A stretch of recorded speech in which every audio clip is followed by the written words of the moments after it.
Now, breaking news from KXAN News.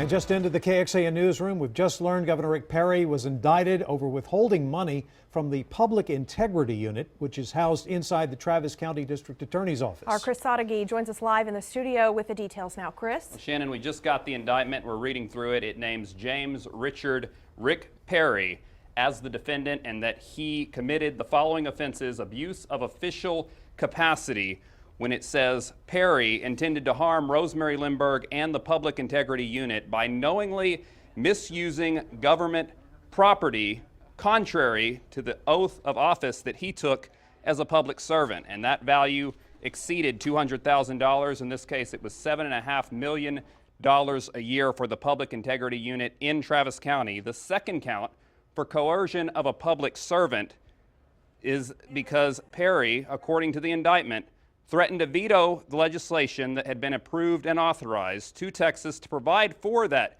Public Integrity Unit in an attempt to influence Rosemary Lehmberg and the performance of her official duty. Just moments ago, the special prosecutor, Mike McCrum, talked to reporters.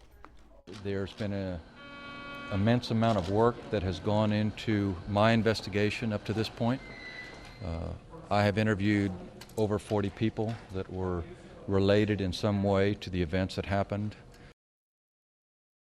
And these are felony level offenses, both of them. And the reports right now, according to McCrum, is that Governor Perry is expected to be booked sometime next week. Robert and Shannon, back to you. Chris, thank you. Continuing our breaking news story out at the Travis County Courthouse. A grand jury, as we just mentioned, has indicted Governor Perry over funding of the Public Integrity Unit. Our political reporter Josh Hinkle is here now live for some more in-depth perspective and really how we got here, Josh. That's right, Shannon. The issue is whether Perry, a Republican, tried to pressure DA Lehmberg, a Democrat, into resigning. He vetoed $7.5 million, as Chris said, from the DA's Public Integrity Unit, which investigates government corruption. It all started more than a year ago when Lehmberg was pulled over for drunk driving. While many called for her to resign, she pleaded guilty and spent time in jail and rehab. She promised to retire, but only after the next election. And that is when the governor came into the picture, saying unless Lehmberg resigned right now, he would veto that funding. Perry does have authority to veto items in the budget, but his critics say this happened expressly for political purposes and is a crime. Josh Hinkle, KXAN News.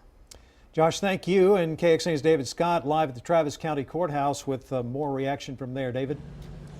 Robert, we just finished speaking with Mike McCrum, the special prosecutor in this case. He has left the building, as they say. He looked like a very drained man. The grand jury left here about 20 minutes ago out the back door. McCrum tells us there are two counts on the indictment. The first count is misusing property. That's the legalese for the fact that the governor was preventing the $7.5 million that was allocated by the legislature for the Integrity Unit. He was preventing that from going to the unit. So they call that misused government property. The second count, and it sounds nasty, is coercion of an employee, Rosemary Lehmberg, the prosecutor here, coercing her, trying to get her to leave office. Now, the details are this. Those are both criminal felonies. The first one for misusing that money, could get you 5 to 99 years in prison. The second one is a 2 to 10 year count. McCrum will meet next Monday, the 18th, with attorneys for the governor and arrange a date for the governor to appear for an official arraignment. McCrum says he will continue to prosecute this case on through. When that will be, he has no idea, because all sorts of appeals will be coming down the pike after this bombshell. At the courthouse, David Scott, KXAN News.